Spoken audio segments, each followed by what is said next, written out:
Hi there viewers, Leanne Bernard here. It's Aurora's Life. Very happy to bring someone very special to the show today. Miss Jenna Kelley, how are you? Very well, thank you, Leanne. That's good.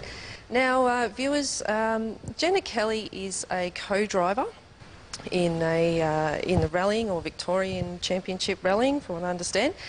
And wanted to have a very good chat with her today because she has been doing some very extraordinary things.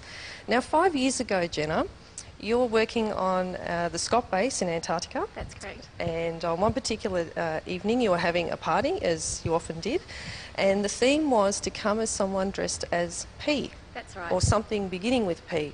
Now, a gentleman rocks up in I suppose, some sort of a race suit, calling himself Possum Born.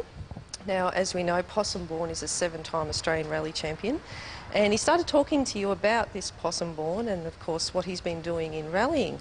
Now, from this conversation, that started you into the world of rallying. So what was going through your mind when you're listening to this gentleman talk about rallying and talking about possum?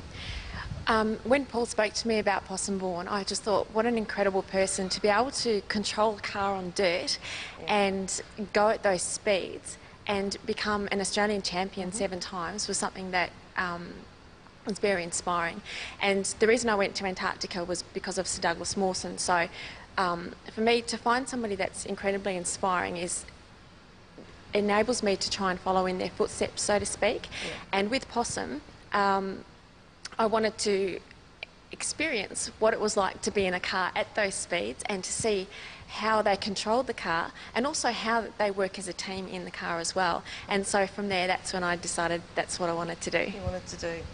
Okay, so you come back to Australia, you've come back from Antarctica, you obviously had to start somewhere. So what did you actually do to get yourself to where you are now?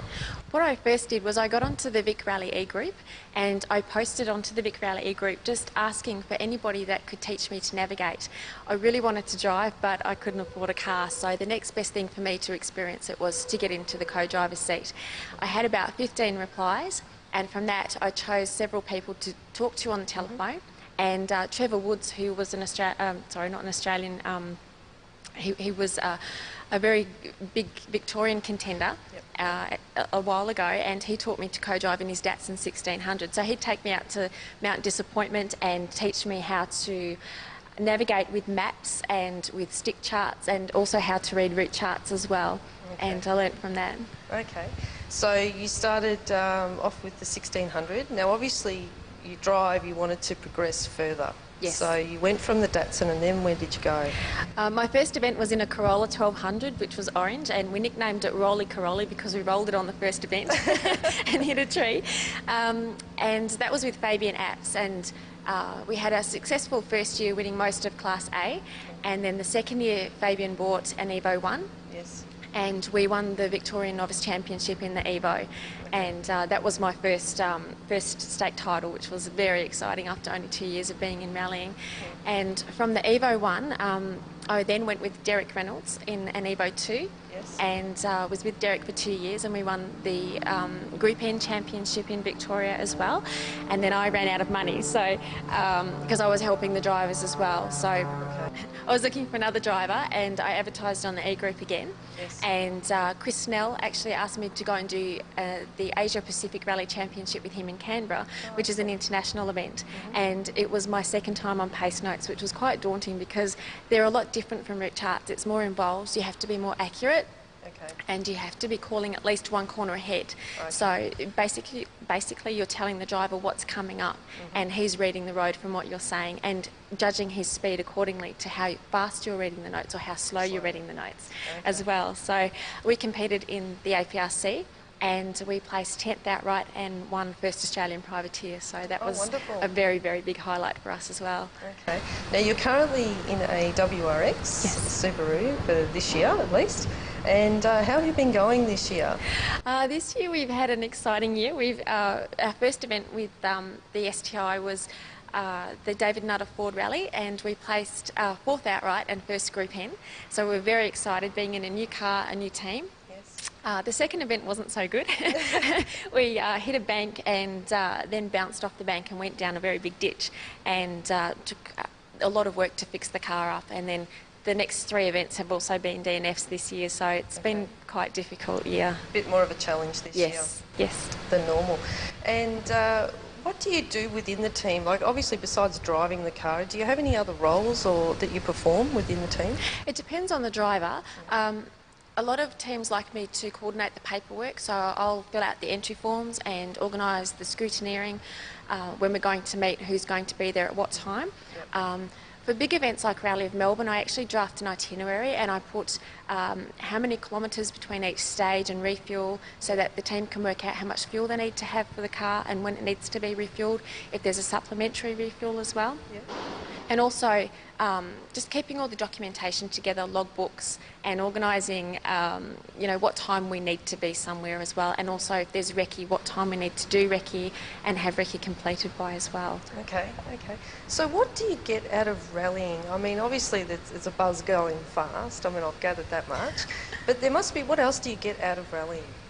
I love the camaraderie within the rallying community. If you need any help, there's always somebody there that will help you. It doesn't matter what team they're from. It could be Cody Crocker, it could be Simon Evans, it could be somebody at clubman level. If you need help, someone's always willing to show you how to read something if you're having trouble with a map, or if you're having trouble with A-to-A timing, there's somebody that can help you with that too. And I also love the speed. It's such a rush to get in a car and know that you're assisting the driver to go where you need to be, so you're working as a team in the car as well. And I don't mind the crashes as long as they're not too big, but they're pretty exciting as well. Yeah, it gives you a bit more excitement into your race something day. else to talk about as well. And how have you found, I mean, obviously rallying seems to be a lot more kinder, if I can use that word, to women joining the sport. Now, I've noticed there are a lot more women navigators, or I suppose more girls getting into co-driving. Why would that be? I think because rallying is such a friendly sport and there are so many people that will help you, it's easier for girls to get into. There's no barriers as such for women to get into rallying. It's not a boys' sport as such. I mean, it is, but it's not in that sense of other sports where it might be harder for a woman to break into that area. So, like I said, when I first wanted to rally, I had probably 10 to 15 replies, all from guys wanting to help me get into the sport. Okay. And is it because maybe women are a little bit better with paperwork and reading and things like that? It might have a little bit to do with it. I mean, I'm not slagging the guys here, but I think women can sometimes be a little bit more systematic, I suppose, and working along and going on the cuff. That's very true. We're very organised. We know where we need to be. We're always on time. We're never late. Because you can't show up late to a rally stage, though, can you? No. Because you get penalised. And that'll go heavily against you to make that up, don't you? In your stages and things like that. What are you looking to go to? What's the next level? Where's Jenna heading towards exactly? My goal for 2007 is to win the Victorian Rallying Championship, and I think with my next driver we've got a very, very good chance of doing that. And from there I'd like to progress to the Australian Rallying Championship, and eventually, if I can, I'd like to get into WRC. Oh, fantastic. Yeah. So you'll obviously be on the road then looking for your sponsorship, trying to find a team as such and doing that sort of thing. Now, I believe you are launching a web page or a website soon. If you'd like to tell the viewers about the web page. It's called jkrallysport.com, and we're going to be launching it in early February for the new season. So if you'd like to find out any information about myself or how to get into rallying, just jump onto the site when it's up, and you can send me an email. Oh, that'd be fantastic, because I'm sure there are quite a few women out there who would be interested in looking at rallying or how they would get into rallying. So through the Rally Sport website, you can then contact Jenna and have a word with her, or if you are going to a rally, wander into the pits and say hello. I'm sure you'd like to chat to some people as well.